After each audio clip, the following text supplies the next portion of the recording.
Fatur Rahma, Fakultas Ilmu Sosial dan Politik, Prodi Ilmu Komunikasi. Di sini saya akan memenuhi tugas UAS mata kuliah Perkembangan Teknologi Komunikasi. Di sini saya akan menjelaskan tentang teknologi komunikasi ya Mas. Jadi teknologi komunikasi bisa dilihat sekarang teknologi di zaman ini itu sangat pesat ya. Sudah semakin berkembang. Begitu juga dengan teknologi komunikasi. Bisa kalau komunikasi itu kan proses tukar berbicara, ya, bertukar informasi atau gagasan ya, atau pesan antara individu atau kelompok seperti kita ini kan sedang berkomunikasi. Tetapi yang kita bahas saat ini yaitu teknologi komunikasi, yaitu bagaimana kita bertukar informasi, bertukar pesan itu melalui teknologi. Teknologi saat ini itu contohnya apa saja? Mungkin tahu? ya seperti handphone, televisi, lemari. Nah, gitu. Jadi apalagi saat ini nih di media WhatsApp ya, kita bisa bertukar chat atau bertukar pesan suara, bertukar gambar gitu. Di televisi juga kita bisa melihat iklan, itu termasuk informasi apa tidak? Termasuk Karena bertukar informasi itu kita mendapatkan informasi dari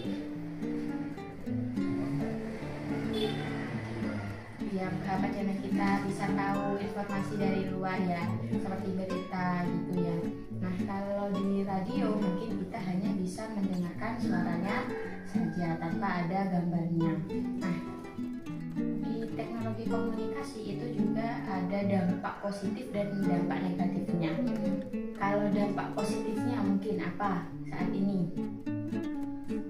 ya kita bisa mengetahui kita luar, Apalagi? ya selebihnya itu sudah. Nah, banyak ya kalau dampak positifnya, kita bisa mengetahui kabar orang yang jauh, kita bisa berkomunikasi tanpa sulit harus mengirim surat. Kalau dulu kan mengirim surat ya harus menunggu berhari-hari, tapi kalau sekarang kita berkomunikasi jarak jauh itu sudah berhitungan detik gitu ya.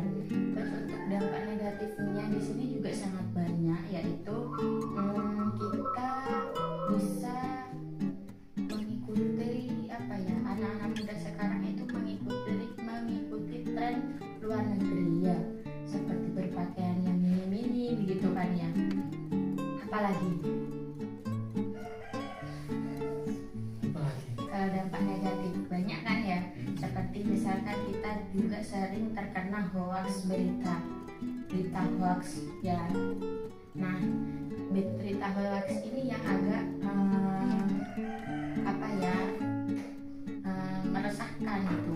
Kadang ada katanya berita, misalkan nih tiba-tiba ada berita banyak di Rawatap tuh ada tuyul gitu misalkan, tapi kan kita nggak tahu kebenarannya bahwa di Rawatap tuh memang benar-benar ada tuyul gitu. Nah, lalu bagaimana nih membedakan berita hoax dan tidak?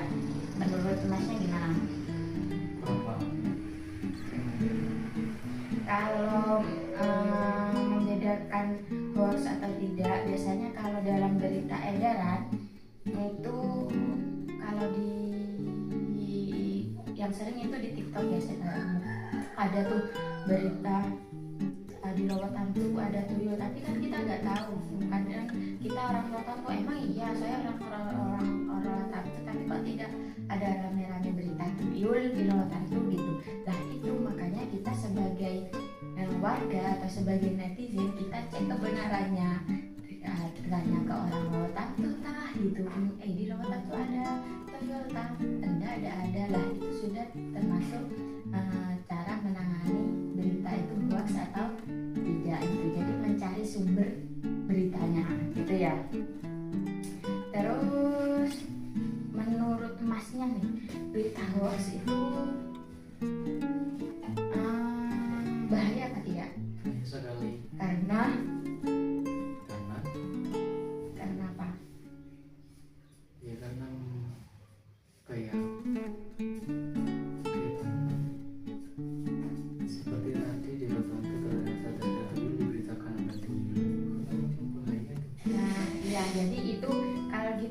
nanti merusak reputasi desa itu. Wah, jadi terkenal oh di Rawatamtu itu ada tuyul. Jadi kayak orang-orang yang bukan orang Rawatamtu akhirnya jangan ke Rawatamtu, nanti ada tuyulnya kan gitu. Itu juga salah satu merusak reputasi desa tersebut gitu. Paham ya Mas? Nah, mungkin ada yang mau ditanyakan? Cukup. Nah, baik, terima kasih. Itu saja yang saya sampaikan. Kurang lebihnya, Assalamualaikum warahmatullahi wabarakatuh. Dadah.